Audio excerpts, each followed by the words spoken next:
బాలుకి అసలు నిజం తెలిసిపోవడంతోటి బాలు కాళ్ళ మీద పడి క్షమాపణ అడిగిన రోహిణి. ఛీ, ఇంకా మోసం చేస్తావా అంటూ రోహిణి చెంప పగలగొట్టిన మనోజ్. అసలు ఇదంతా ఎలా జరగబోతుందో తెలుసుకోవాలనుకుంటే ఇప్పుడే మా ఛానల్ తప్పకుండా సబ్స్క్రైబ్ చేసుకుని మా వీడియోని ఒక లైక్ చేయండి, అలాగే షేర్ చేయండి. అప్పుడే మా వీడియోకి మరింత రీచ్ వస్తుంది. అవును ప్రభా, మీలో మీరు మాట్లాడేసుకుంటే సరిపోతుందా?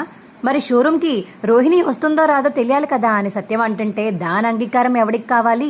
మేము అడుగుతున్నాం కాబట్టి అది వచ్చి తీరక తప్పదు అని ప్రభావతి అంటుంది. అయినా రోహిణికి షోరూమ్కి రావాలని ఉందిలేండి. మీరు షోరూమ్ గురించి మాట్లాడిన వెంటనే తన మొహంలో చాలా ఆనందం కనిపించింది అని శృతి అంటుంటే, శృతి ఏంటి శృతి, అత్తయ్య వాళ్ళు మాట్లాడుతుంటే మధ్యలో మాట్లాడతావేంటి నువ్వు అని రోహిణి అడుగుతుంటే, అబ్బా ఓహో నీకు అతి వినయం బాగా ఎక్కువైపోయింది రోహిణి, కొంచెం నువ్వు అదుపులో పెట్టుకో అని చెప్పేసి శృతి చెప్తుంటే, ఏయ్ ఇప్పుడు ఏంటి మీ అందరు తనని తిడుతున్నారు అని ప్రభావతి అంటుంటే, ఓహో అవునా అత్తయ్య, మరి నిన్న మొన్న ఇప్పటిదాకా మీరు చేసిందేంటి? ఇప్పుడు షోరూమ్కి తన వల్ల డబ్బులు వస్తున్నాయని తెలిసి ఇప్పుడు తనని మేము తిడుతుంటే మీరు తట్టుకోలేకపోతున్నారా? ఈ 2 రోజుల నుంచి మీకు మేమేం చెప్తున్నాము, తనని ఏమి అనకండి, తనని క్షమించండి, తనని ఒక కోడలుగా చూడండి, షోరూమ్కి ఎందుకు పంపట్లేదు, దాని డబ్బులు ఎందుకు మీరు తీసేసుకుంటున్నారు అని తన తరపునే మేము వాదించాము. కానీ మీరు మా అందరికీ వ్యతిరేకంగా నిలబడి ఉన్నారు. ఈరోజు మేము రోహిణికి సపోర్ట్ చేయకుండా మీకు సపోర్ట్ చేస్తుంటే మీరు మాత్రం రోహిణికి సపోర్ట్గా నించుంటున్నారు. అంటే మీకు డబ్బులు పిచ్చి ఎంత ఎక్కువ మాకు బాగా అర్థమైంది అత్తయ్య అని మీనా అంటుంటే, ఏ నోరు మూయివే అని ప్రభావతి అంటుంది. ఎందుకు మూయాలి? మా ఆవిడ అన్న దాంట్లో ఏమీ తప్పేమీ లేదు కదమ్మా. నువ్వు ఇప్పుడు నీకు లక్షలు వస్తాయి కాబట్టే కదా తనని ఇప్పుడు షోరూమ్కి పంపడానికి నువ్వు ఒప్పుకుంటున్నావు. తనని అడగాల్సిన అవసరం కూడా లేదు అని ఈజీగా అనేస్తున్నావు. అంటే నీకు తనని షోరూమ్కి పంపాలనే ఉంది. అవునులే, డబ్బులు వస్తాయంటే మోసం చేసిన వాళ్ళని కూడా క్షమించే రకానివే కదా నువ్వు అని బాలు అంటుంటే, రే బాలు నీకు మర్యాద దక్కదు, కాస్త నోరు మూసుకొని కూర్చో. నేనెందుకు మూసుకొని కూర్చోవాలి? నువ్వు చేసిన పనులు ఏమన్నా బాగుంటున్నాయా? నిన్నటిదాకా తనని రాచి రంపానాలు పెట్టావు. ఇలా తను పార్లర్కి వెళ్తే ఆ పార్లర్లో వచ్చిన డబ్బులు కూడా ఏటీఎం కార్డు ద్వారా తీసుకుని డబ్బులు తీసేసుకుందామని ప్లాన్ చేశావు. ఇప్పటికిప్పుడు మీ కొడుక్కి డబ్బులు వచ్చేస్తాయని తెలిసిన వెంటనే తనని కూడా షోరూమ్కి వెళ్ళిపోమంటున్నావు. అసలు నువ్వు ఎలాంటి దానివో ఏంటో అర్థం కావట్లేదు అని చెప్పేసి వాళ్ళు అంటుంటే, రే మనోజ్ వీళ్ళెవరి మాటలు నువ్వేం పట్టించుకోవాల్సిన అవసరం లేదు. మనకి షోరూంలో లాభం ముఖ్యం, నీ వ్యాపారం పెరగడం ముఖ్యం. నీ వ్యాపారం పెరిగిపోతుందని అందరికీ కుళ్ళొచ్చింది. నిన్నటిదాకా అందరూ రోహిణికి సపోర్ట్ చేశారు. ఇవాళ తన షోరూమ్కి వస్తాను అని నేను సపోర్ట్ చేస్తుంటే వీళ్ళందరూ వ్యతిరేకంగా ఉన్నారు చూసావా అనేక ప్రభావతి అంటుంటే, అవునమ్మా చూస్తూనే ఉన్నాను, వీళ్ళందరూ అంతే, ఎప్పుడు చూసినా నన్ను ఎదగనివ్వకుండా చూద్దామని చూస్తారు అనేక మనోజ్ అంటుంటే, అబ్బో వచ్చాడులే లక్షలు కోట్లు సంపాదించిన వ్యక్తి, తెగ సంపాదించేస్తాడు. ఎంతరా నెలకు 1 కోటి రూపాయలు సంపాదించేస్తావా చెప్పు, పోనీ నీకు ఇంత బానిసలుగా బతుకుతాం మేము. సిగ్గు లేకుండా ఇంట్లో వన్నీ తీసుకుని, అదీ కాకుండా నాన్న డబ్బులు తీసుకొని షోరూమ్ పెట్టుకున్నావు, అదీ కాకుండా నా మీనా నగలు ఎత్తుకుపోయావు. సిగ్గుండాలి ఈ మాటలు అనడానికి, మీ అమ్మవతికి చెప్పుకో అని బాలు అంటుంటే, అమ్మ చూడమ్మా ఎలా మాట్లాడుతున్నాడో వీడు అని మనోజ్ అంటాడు. మా ఆయన మాట్లాడిన దాంట్లో మీకు ఏమైనా తప్పుగా అనిపించిందా? తప్పేం అనిపించలేదు కదా, ఎందుకంటే ఆయన ఎప్పుడు నిజాలే చెప్తారు. నా నగలు దొంగతనం చేసి షోరూంలో లాస్ని కవర్ చేసుకున్నారు, అదీ కాక మావయ్యకి డబ్బులు తీసుకెళ్ళిపోయారు. వీళ్ళిద్దరికీ వాటా వస్తుందని తెలిసినా కూడా వీళ్ళేమీ మాట్లాడకుండా సైలెంట్గా ఉన్నారు. అదే ఈయన ఒకవేళ మావయ్య గారు 40 లక్షలు తీసుకువెళ్ళిపోయి ఈయనకి ఏదో ఒక కార్ కంపెనీ పెట్టుకుని ఉంటే మీ కొడుకు మీరు ఇలా ఉందిరా ఇవాళ? పొలోమని కోపం తెంచేసుకుని మాటికి మాట సూటిపోటే మాటలు మావయ్య గారిని మా ఆయన్ని నన్ను మీరేమనకుండా ఉంటారా? అదే మనోజ్ గారు తీసుకువెళ్ళిపోయారు కాబట్టి, మీ పెద్ద కొడుకు పట్టుకు వెళ్ళిపోయారు కాబట్టి మీకు ఇప్పుడు బాధ లేదు కదా. వీరిద్దరికీ కనీసం వాటా ఇవ్వాలని మీ కొడుకు గుర్తుందా? అవి మాత్రం ఇవ్వడు కానీ విల్లాలు కొనేస్తారంట. విల్లాలు 30 లక్షలతో పాపం విల్లా కొనేద్దామని వెళ్ళిపోయారు. ఆ 30 లక్షలు కూడా గోవిందనామని పెట్టేసి వెళ్ళిపోయాయి అని చెప్పేసి మీనా అంటుంటే, అని మొహం ఇంక అలా పెట్టుకుని కూర్చుంటారు ప్రభావతి మరియు మనోజ్. అయితే సరేరా, మీ అందరూ అంటున్నారు కదా, నాకు అలాగే అనిపించింది, కానీ వాడిని వెదగనివ్వదాం, చూద్దాం ఎంత ఎదుగుతాడో, ఎంత బిజినెస్ మ్యానో చూద్దాం. ఇన్ని రోజుల నుంచి బిజినెస్ మ్యాన్ అంటూ గొప్పలు చెప్పుకుంటూ తిరిగాడు కదా, చూద్దాం ఇవాళ ఎంత సంపాదిస్తాడో రోహిణి వెళ్ళాక అనేక సత్యం చెప్తుంటే, ఆ మావయ్య రోహిణి, ఆ మావయ్య నీకు ఇష్టమైన వెళ్ళడం? ఇష్టమే మావయ్య. తనకెందుకు ఇష్టం ఉండదు నాన్న, తను ఎప్పుడెప్పుడు షోరూమ్కి వెళ్దామా అని ఎదురు చూస్తుంది. పాపం ఏ పాదరమ్మా అని బాలు అంటుంటే, నేను అత్తయ్య గారి అంగీకారం కోసం వెయిట్ చేస్తున్నాను బాలు, నువ్వేమి నన్ను పాపం గీపం అని ఏం అనాల్సిన అవసరం లేదు. నేను అక్కడ అలవాటు అయిపోయింది, నాకు అక్కడికి వెళ్ళి ఇప్పుడు వెంటనే రమ్మంటే నేను వెళ్ళిపోతాను. ఎందుకంటే నాకు నా భర్త బిజినెస్ ముఖ్యం అనిక రోహిణి అయితే డైలాగ్స్ పీకుతుంది. ఓహో, మంచి డైలాగ్సే కొడుతున్నావులే పాదరమ్మా, సరే పదండి వెళ్దాం. అనిక రోహిణి అయితే అక్కడి నుంచి వెళ్ళిపోతుంది. సరే అమ్మా, మేము వెళ్ళి చూసుకుంటాం షోరూమ్ విషయాలు, నువ్వు మాత్రం జాగ్రత్తగా ఉండు, వచ్చిన లాభంతో మనం ఏదన్నా కొందామమ్మా అని మనోజ్ అంటుంటే, రే ముందు ఏదైనా కొనడం కాదు, ఆ షోరూమ్కి 40 లక్షలు పెట్టుబడి పెట్టుకున్నావు కదా నాన్న పెన్షన్ డబ్బులు, ఆ డబ్బులు తీసుకొచ్చి ముందు నాన్నకి ఇవ్వు. నా మీన నగలు పట్టుకెళ్ళిపోయావు కదా, ఆ డబ్బులు తీసుకొచ్చి నాకు ఇవ్వు. ఆ తర్వాత ఇంకేమన్నా కొనుక్కో. ఆ 30 లక్షలు కానీ ఆ విల్లా విజయ్ గారు దొరికితే అప్పుడు చెప్తాను నీ సంగతి. అప్పుడు దాకా నిన్ను ఇలా టార్చర్ పెడుతూనే ఉంటాను. వాడు 30 లక్షలు ఇచ్చేసాడనుకో, సగం అప్పు తీరిపోయినట్టే కదా. వెళ్ళి నాన్న అప్పు నా అప్పు ఎలా తీర్చాలో దాని గురించి ఆలోచించు. ఏదన్నా డబ్బులు వస్తే కొనేసుకుందామని తప్ప దాచుకుందామని మిత జ్ఞానం కూడా లేదు నీకు అని బాలు తిడుతుంటే, వీడు ఇక్కడే ఉంటే ఎప్పుడు ఇదోటి అంటూనే ఉంటాడు అని ఇక అక్కడి నుంచి వెళ్ళిపోతాడు. మనోజ్ అయితే, రే ఎందుకు అక్కుపక్షిలాగా వాడిని అస్తమానం ఎదుటి అంటూనే ఉంటావు, వాడు ఎదగడం నీకు ఇష్టం లేదా అని ప్రభావతి అడుగుతుంటే, వాడు ఎదగడం నాకెందుకు ఇష్టం లేదు, ఇలా తిరిగితేనే కానీ వాడు ఎదగడు, లేకపోతే అలా శుద్ధపప్పులాగా అలా కూర్చుని ఉంటాడు అని బాలు చెప్తాడు. ఎప్పుడు చూసినా వాడిని కించపరచడమే నీ కుళ్ళు లేరా అని ప్రభావతి అంటుంటే, నీతో వాదన నాకు అనవసరం, నేను హాయిగా మా మీనా చేసిన టిఫిన్ తినేసి వెళ్తాను అని బాలు అయితే ఇక మీనా వేసినవన్నీ తింటూ ఉంటాడు. ఇక రోహిణి మనోజ్ అయితే షోరూమ్కి వెళ్ళిపోతారు. రోహిణి, ఇదిగో ఈ లిస్ట్ ఇచ్చారు, లాస్ట్ టైం కస్టమర్ వచ్చినప్పుడు నువ్వేమేమి ఐటమ్స్ చూపించావో నీకు తెలుసంట, ఆ కస్టమర్ చెప్పారు, దాన్ని బట్టి నువ్వు ఐటమ్స్ అన్ని తీసి పక్కన పెట్టించు వాళ్ళ స్టాఫ్ చేత అని మనోజ్ చెప్పేసి ఇక పక్కకి వెళ్ళిపోతాడు. ఏంటి మనోజ్ అంటే ఇలా ఈ పని చేయడం కోసమే నన్ను పిలిచావా, స్టాఫ్లో ఒకరిగా చూడడానికి నన్ను ఇక్కడికి రమ్మన్నావా అని రోహిణి అడుగుతుంటే, అలా ఏమీ లేదు రోహిణి, మామూలుగానే అలా మాట్లాడదు అంతే, నీకు ఏమంది ఇప్పుడు ఏమనిపించింది అని మనోజ్ అడుగుతుంటే, ఏం లేదు, నీలో చాలా తేడా కనిపిస్తుంది నువ్వు ఆడిన అబద్ధాలకి నా మనసు ముక్కలైపోయింది, అతకాలంటే టైం పడుతుంది, కాబట్టి అప్పటిదాకా నేను ఇలానే ఉంటాను అని మనోజ్ అంటుంటే, ప్లీజ్ మనోజ్ అలా చూడకు మనోజ్, నువ్వు డబ్బు కోసమే కదా ఇప్పుడు కూడా నన్ను రప్పించావు, అంటే నీకు డబ్బు పిచ్చి ఎంత ఉందో అర్థమవుతుంది, డబ్బుల కోసమే కదా నన్ను ఇక్కడికి రప్పించావు, అంతేగాని నా మీద ప్రేమతో ఇక్కడికి ఏం నువ్వు తీసుకురాలేదు కదా. సరే మనోజ్, పని చేసి వెళ్ళిపోతానులే అని ఇక రోహిణి అయితే వెళ్ళిక కావాలని యాక్టింగ్ చేస్తూ ఉంటుంది. ఇక షోరూమ్ సామాన్లన్నీ ఇది కావాలి అది కావాలి అంటూ.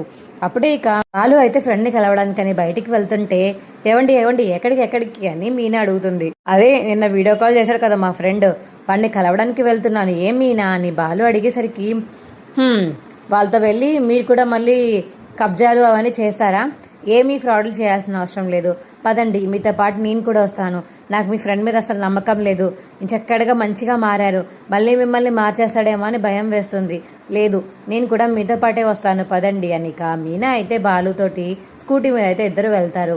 ఇక వాళ్ళ ఫ్రెండ్కి ఫోన్ చేయడంతో, రే ఎక్కడున్నావురా అని వాళ్ళ ఫ్రెండ్కి ఫోన్ చేసి అడుగుతాడు బాలు.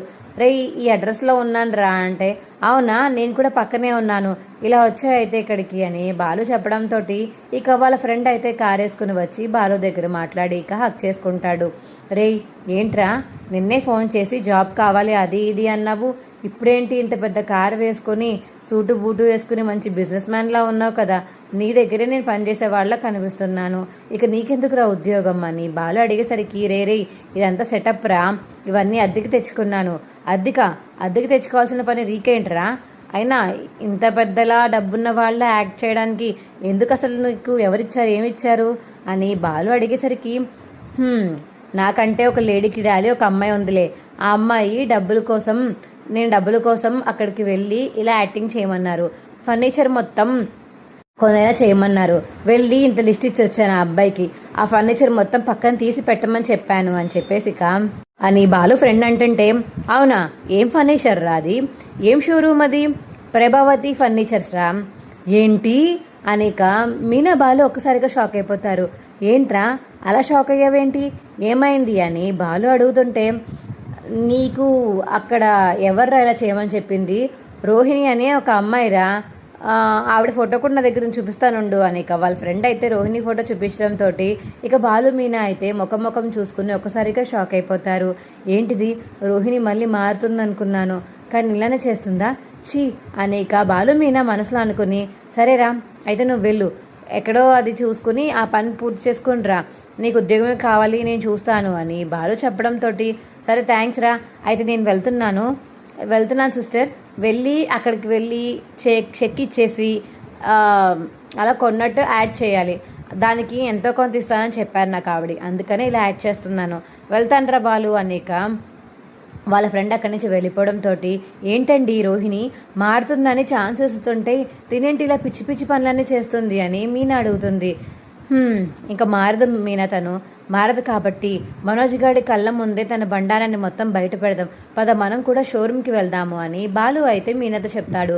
సరే పదండి, కానీ మళ్ళీ అత్తయ్య గారికి తెలిస్తే మాత్రం రోహిణి ఇంకా మళ్ళీ తిరిగి ఇంటికి రాలేండి అని మీనా చెప్పడంతో తన ఇంటికి రాకుండా ఉండడమే బెస్ట్ మీనా, తన ఇంటికి వస్తే ఏదో గొడవ అవుతుంది, ఇప్పుడు తను ఇంటికి రాకపోయినా వచ్చిన మనోజ్ ముందు మాత్రం నిజం బయట పెట్టక తప్పదు, అంత పెద్ద ఫ్రాడ్ చేస్తుంటే అంత పెద్ద ఫ్రాడ్ అసలు ఎలా చేయగలుగుతుంది, వాళ్ళ మొగుడిని ఎలా మోసం చేయగలుగుతుంది, ఏం జరుగుతుందో ఏంటో.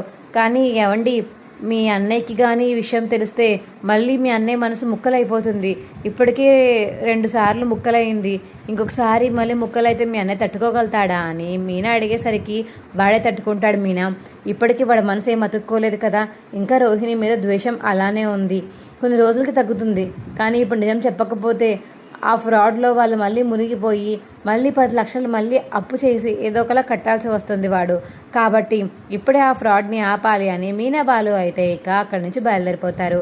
ఇక మనోజ్ మరియు రోహిణి అయితే ఇక షోరూంలో సామాన్లని చూస్తూ ఉంటారు. అప్పుడే బాలు వాళ్ళ ఫ్రెండ్ అయితే షోరూమ్కి వస్తాడు. సార్, మీరు చెప్పిన ఆర్డర్ మొత్తం తీసి పక్కన పెట్టాము, అన్నీ ఎక్కిస్తున్నాం కూడా, మీరు క్యాష్ ఇస్తారా లేకపోతే బ్యాంక్లో అమౌంట్ క్రెడిట్ చేస్తారా అని చెప్పేసి ఇక మనోజ్ అడుగుతుంటే నేను చెక్ తీసుకొచ్చాను, చెక్ ఇస్తాను, ఏది ఒకసారి నాకు ఐటమ్స్ చూపించండి అని ఇక వెళ్ళి యాక్టింగ్ చేస్తూ ఐటమ్స్ అయితే చూస్తూ ఉంటాడు ఆ క్లయింట్ అయితే. అప్పుడే రోహిణి అయితే దగ్గరికి వెళ్ళి, ఏంటి చెప్పినట్టు చేసావా, ఏం తెచ్చావు, చెక్ తెచ్చావా క్యాష్ తెచ్చావా, అంత క్యాష్ నా దగ్గర ఇక్కడ ఉంటుందండి, చెక్ తీసుకొచ్చాను, సంతకం పెట్టి 10 లక్షల చెక్ మీ ఆయనకి ఇచ్చేసి వెళ్ళిపోతాను, మరి ఫర్నిచర్ గురించి ఏం చేద్దాం, ఫర్నిచర్ గురించి తర్వాత చూద్దాంలే, ప్రస్తుతానికి పట్టుకెళ్ళు, ఆ తర్వాత రిటర్న్ బాగాలేదనో ఏదో ఒకటి చెప్పి రిటర్న్ ఇచ్చేద్దు అని, సరేనా అని ఇక రోహిణి చెప్పేసరికి, సరే మేడం, కానీ నేను ఇచ్చిన చెక్ బౌన్స్ అవి, నేను ఇచ్చిన చెక్ పని చేయకపోతే అప్పుడు ఏంటి పరిస్థితి, అది అప్పుడు చూసుకుందాంలే, ప్రస్తుతానికి ఫర్నిచర్ పట్టుకెళ్ళిపోయి ఆ తర్వాత రోజే అంటే ఇవాళ సాయంత్రమే బాగాలేదని తిరిగి పంపించే, అప్పుడు ఎవరికి డౌట్ రాదు అని ఇంకా రోహిణి చెప్తుంది. సరే మేడం అని ఇక వాళ్ళ ఫ్రెండ్ అయితే విని అక్కడ ఇంకా షోరూంలో అవన్నీ ఐటమ్స్ చూస్తూ ఉంటాడు. సార్, ఐటమ్స్ బాగున్నాయి, చూశాను, ఇదిగోండి నేను మీకు చెక్ ఇద్దాం అనుకుంటున్నాను అని బాలు వాళ్ళ ఫ్రెండ్ అయితే చెక్ తీసి ఇవ్వబోతుంటే వెనకాతలే ఇక బాలు మీనా కూడా షోరూమ్కి వచ్చి ఆ చెక్ ఇవ్వకుండా వాళ్ళ ఫ్రెండ్ దగ్గర చెక్ని అయితే బాలు లాగేసుకుంటాడు. రేయ్, నాకు వచ్చి చెక్ నువ్వు తీసుకున్నావేంట్రా, ఎలాగో ఈ చెక్ నాకే కదరా రావాల్సింది, ఏం మాట్లాడుతున్నావు నువ్వు, క్లయింట్ ఉండగా ఈ పిచ్చి పిచ్చి మాటలు, ఏమన్నా ఉంటే ఇంట్లో చూసుకుందాము అని మనోజ్ అంటుంటే, రేయ్ నిన్ను ఇంకో ఫ్రాడ్లోకి పడకుండా ఆపుతున్నాను రా అని బాలు అంటుంటే, ఏం ఫ్రాడ్ బాలు, అయినా ప్రతిసారి ఎందుకు ఆపుతున్నావు నువ్వు, నీకు ఎన్నిసార్లు చెప్పాలి మా విషయంలో జోక్యం చేసుకోవద్దని అని రోహిణి అంటుంటే, నీ గుర్తు ముందు బయటపడడానికే వచ్చాను, నీ గురించి మొత్తం బయట పెడతాను అని బాలు అంటుంటే, ఏంటి బాలుకి ఏమైనా నా గురించి తెలిసిపోయింది ఏంటి, ఎందుకు అలా మాట్లాడుతున్నాడు అని మనసులో అనుకుంటుంది రోహిణి. అసలు ఈ చెక్ పని చేయదురా నీకు, ఈ చెక్కి అసలు వాల్యూ ఉంటేనే కదా అని చెక్ చింపి ఇక గాల్లోకి విసిరేస్తాడు బాలు. రే నీకేమన్నా పిచ్చా, ఎందుకని చెక్ చింపేశావు అని బాలుని అడుగుతాడు మనోజ్. రే అసలు ఎవరు ఎలాంటి వాళ్ళో, అసలు నిజంగా తను క్లయింటేనా, అడ్వాన్స్గా కొంచెం క్యాష్ తీసుకోవాలి, అలాంటివి ఏమీ రూల్స్ లేవేంట్రా నీ దగ్గర అని షోరూంలో, ఎవరెంత చెక్ ఇస్తే అంత తీసేసుకుంటావా, ఒకవేళ చెక్ తీసుకున్నాక అవి అకౌంట్లో పడకుండా బౌన్స్ అయితే తిను షోరూంలో మొత్తం సామాన్లన్నీ పట్టుకెళ్ళిపోతే ఏం చేస్తావురా నువ్వు అని బాలు అడుగుతుంటే, అలా ఎందుకు అవుతుందిరా, తిను డబ్బున్న క్లయింట్లా కనిపిస్తున్నాడు అని మనోజ్ అంటాడు. కనిపిస్తే మాత్రాన అయిపోతారా, కొంతమంది పైకి మాత్రమే మంచోళ్ళ కనిపిస్తారు, చేసేవన్నీ చండాల పనులే అని బాలు అంటుంటే, ఏంట్రా ఏం మాట్లాడుతున్నావు నువ్వు, అవునరా వీడు నా ఫ్రెండ్, వీడు మొన్నే జైలు నుంచి బయటికి వచ్చాడు, బచ్చి ఇదిగో పాదలమ్మ దగ్గర డబ్బులు తీసుకుని డబ్బున్నవాడిగా వచ్చి, పాదలమ్మ ఉంటేనే ఇక్కడ సామాన్లని కొనుగోలు చేస్తాను అని వచ్చి చెప్పడం వల్ల నువ్వు షోరూమ్కి తీసుకొచ్చావు రోహిణిని, ఆ రోహిణి ఇలా జరగాలనే చెప్పే తనకి డబ్బులు చాలా చేయించిందిరా, కావాలంటే తిననే అడుగు అని చెప్పేసి ఇక బాలు చెప్పడంతో అవునండి, ఆవిడే నాకు డబ్బులు ఇచ్చి ఇక్కడికి రప్పించేలా చేశారు. తను ఇక్కడికి రావాలని తన కోరిక వల్ల తనని ఎలా పొగడాలో అలా పొగిడి అప్పుడు తనని ఇక్కడికి రప్పించానండి అని ఇక మనోజ్కి అయితే బాలు ఫ్రెండ్ చెప్పడంతో ఏంటి అసలు ఏం జరుగుతుంది ఇక్కడ, అంటే మీరు ఒరిజినల్ క్లయింట్ కాదా, నాకు డబ్బులు రావా అని మనోజ్ అడగడంతో రావండి, నేను యాక్టింగ్ చేస్తున్నాను అంతే అని ఇంకా అబ్బాయి చెప్పడంతో రే ఇప్పటికైనా నీకు అర్థం కాలేదా, పాదరమ్మ మొత్తం సెటప్ చేసిందిరా ఇక్కడ, తనని చెప్పాడు కదా తన దగ్గర కావాలంటే వాయిస్ రికార్డింగ్ కూడా ఉంది, అది కూడా విను అని బాలు చెప్పడంతో నేను ఏ విధంగా ఎస్కేప్ అవ్వడానికి లేదు, ఇప్పటికిప్పుడు ఇలా అడ్డంగా దొరికిపోతే ఎలా నా పరిస్థితి, నేను ఇవ్వలేదు అని చెప్పేసి చెప్దామంటే తన దగ్గర వాయిస్ రికార్డింగ్స్ కూడా ఉన్నాయి, అయిపోయింది ఇవాళ మనోజ్కి నా మీద మొత్తం ప్రేమ మొత్తం పోతుంది అని ఇక రోహిణి అయితే మనసులో అనుకుంటుంది. ఇక ఆ అబ్బాయి అయితే అక్కడి నుంచి వెళ్ళిపోతాడు. బాలు వాళ్ళ ఫ్రెండ్ అయితే రే ఎక్కడికి వెళ్ళిపోతున్నావురా, ఉండు, నీకు కూడా బుద్ధి రావాలి కదా, అసలు ఏం పిచ్చి పనులు చేస్తున్నావురా నువ్వు, ఇలాంటి పనులు చేయొద్దంటే మళ్ళీ ఫ్రాడ్ పనులు చేస్తావేంటి నువ్వు అని బాలు అడిగేసరికి సరేరా సారీ అని ఇంక అక్కడే ఉంటాడు బాలు వాళ్ళ ఫ్రెండ్ అయితే.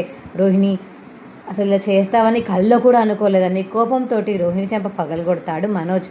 అది చూసి ఇక మీనా అయితే షాక్ అయిపోతుంది. ఇలాగే తగలాలి తినకి అని మనసులో అనుకుంటాడు బాలు అయితే. సిగ్గులేదు నీకు, అసలు ఎలాంటి దానివై నాకు భారీగా అవ్వావో ఎందుకు అర్థం కావట్లేదు, ఇప్పటికీ చాలా అబద్ధాలు ఆడావు, చాలా మోసాలు చేసావని తెలిసింది, కానీ ఇది కూడా అబద్ధమేనా రోహిణి, అసలు నేను చూస్తుంటే నాకేం చేయాలో కూడా అర్థం కావట్లేదు అని మనోజ్ అంటుంటే ఐఎమ్ సారీ మనోజ్, నీతో పాటు షోరూమ్కి రావాలని నాటకం ఆడాను, ఇంకెన్ని నాటకాలు ఆడతావు రోహిణి అని మనోజ్ అంటుంటే సరే ఇప్పుడు ఇది లక్షావతికి చూపించాలి, అప్పుడు కానీ నా మనసు కుదుట పడదు అని బాలు వెళ్ళిపోతుంటే ప్లీజ్ బాలు ఇవేమీ ఇంట్లో చెప్పకు ప్లీజ్ బాలు, ఒకవేళ అత్తయ్యకి తెలిస్తే అత్తయ్య గారు నన్ను మళ్ళీ ఇంట్లోంచి బయటికి గెంటేస్తారు, ప్లీజ్ బాలు చెప్పకు బాలు అని ఇక రోహిణి అయితే బాలుని చాలా గట్టిగా కాలం మీద పడి బెతంలాడుతూ ఉంటుంది. ఎవండి వదిలేయండి అని మీనా అంటుంటే అలా ఎలా వదిలేస్తావు మీనా, ఎన్నిసార్లని మా అన్నయ్యని మోసం చేస్తుంది తను, వాడు వదిలేస్తే నేను వదిలేస్తాను, వాడు వదలకపోతే ఖచ్చితంగా నేను అమ్మకి చెప్తాను అని బాలు అంటుంటే ఇక మనోజ్ మాత్రం ఏం మాట్లాడకుండా సైలెంట్గా ఉంటాడు. మనోజ్ ప్లీజ్ అత్తయ్యకి చెప్పొద్దని చెప్పు మనోజ్, ప్లీజ్ మనోజ్ అని ఇక రోహిణి అడుగుతుంటే మనోజ్ మాత్రం అలా ఉండిపోతాడు ఏం మాట్లాడకుండా. మా వీడియో మీకు ఎలా అనిపించిందో కింద కామెంట్ సెక్షన్లో తెలియచేయండి. మా వీడియో కనుక నచ్చితే మా వీడియోని లైక్ చేసి తప్పకుండా మా ఛానల్ సబ్స్క్రైబ్ చేసుకుని పక్కనే ఉన్న గంట సింబల్ మీద క్లిక్ చేసి నోటిఫికేషన్స్ ఆల్లో పెట్టుకోండి. అప్పుడే ఏమేమి చేసే వీడియోలు మీకు రోజు వస్తుంటాయి. ఈ వీడియోని మిస్ కాకుండా చివరి వరకు చూసినందుకు చాలా ధన్యవాదములు. Bye friends.